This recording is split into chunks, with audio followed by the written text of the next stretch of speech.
Samahan nyo kami sa pagpunta sa Binondo, ha? Tara! If you are from Pio del Pilar like us na nadadaanan ng jeep na papuntang MRT, sakyan nyo yun. Kasi magpababa kayo sa MRT, Magallanes, dahil dyan kayo sasakay, papunta naman kayo sa Taft Avenue para sa LRT. Kasama ko yung mga kapatid ko, nandyan si Haina, nandyan din si Judy. Hi mga best! Nandito tayo ngayon sa MRT at pupunta tayo ngayon sa oldest Chinatown in the world, is sa Binondo. Samahan mo kami! Kapag nakarating kayo sa Taft Avenue, sasakay kayo ng LRT papunta sa United Nations. Hello best! Kasama sa LRT, sasakay kayo ng Toktok. Tapos ang bayad ay 20 pesos. Alam nyo ba na ang Binondo was founded year 1594 and from then on, naging permanent settlement na siya ng mga Chinese immigrants. Eventually, nakapag-asawa sila ng mga Pilipino kaya nagkaroon na ng mga Chinoy sa Binondo. Tapos itong Binondo Church, 400 years old na yan. Napakatagal na. Hello guys! So, nandito na tayo sa Binondo. As you can see, nasa likod ko ang Binondo Church. So, pwede kayong dumaan dyan if you want to pray before eating or doing your food trip sa Chinatown. So, now, let's go! Ang pinakaunang bubungad sa'yo, pagkarating mo dyan sa Binondo, maliban sa Binondo Church, yung Engbitin. Ang laki nitong branch nila dito sa Binondo. Napakaraming benta dyan. Pagpasok mo, meron kang makikitang napakaraming flavor ng hopia. Alam nyo, kung manggagaling pa kayo ng probinsya, tapos napadaan kayo dito sa Binondo, at gusto niyong magdala ng mga pampasalubong, pwede kayong dumaan dito sa Engbitin kasi ang dami nilang benta talaga. Meron pa silang mooncake, may mga butche pa sila. Sa harapan lang ng Engbitin, meron ditong Binondo Bites. Yan, nagluluto sila ng fried xiaolongbao. Ang haba ng pila dito. So kung sakali man gusto mong pumila talaga, dapat willing to wait ka. Hello guys! So, ang first stop natin ay Chuanqi.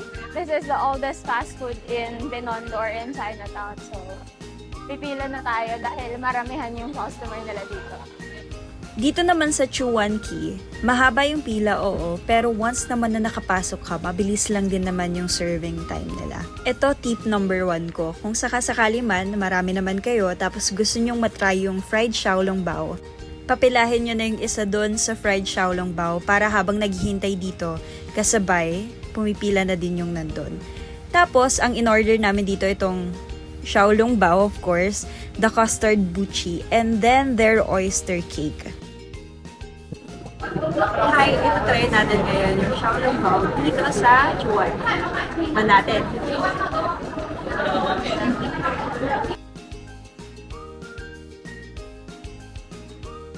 Ang personal comment ko dito, siguro mas mag-i-improve kung medyo manipis lang yung wrapper.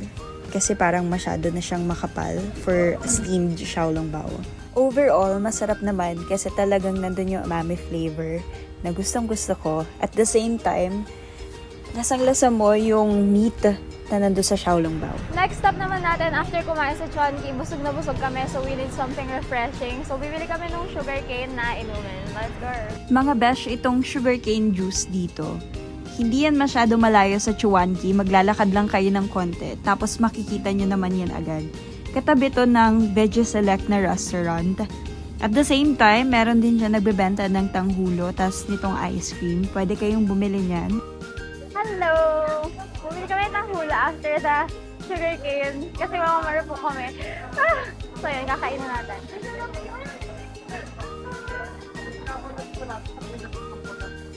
Wow! Sarap! Ngayon ko lang nagustuhan ng strawberry. Na fruit. Kasi mahilig ako sa flavor. Next! Try natin na.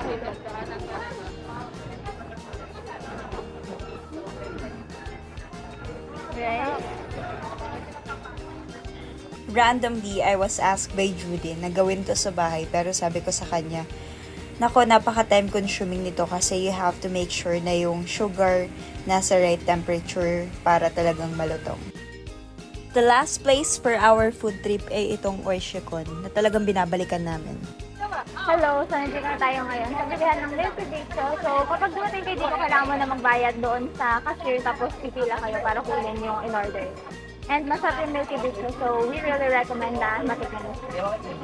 While you're waiting for your food, nandun din yung pleasure of watching them make it. Kasi nakikita mo yan habang nandito ka sa pilahan, nakikita mo kung paano nila ginagawa yung Milky Bicho-Bicho.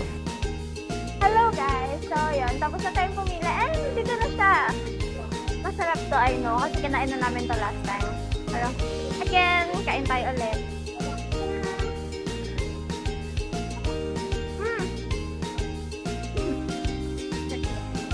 Makapatid yung pangalan. Ano ba, masarap pa yan. As in, hindi nila tinitipid sa gatas, guys. Nakita ko yung paglalagay nila. Ang dami nilang nilalagay. Ayun lang, ang sarap. Bili kayo.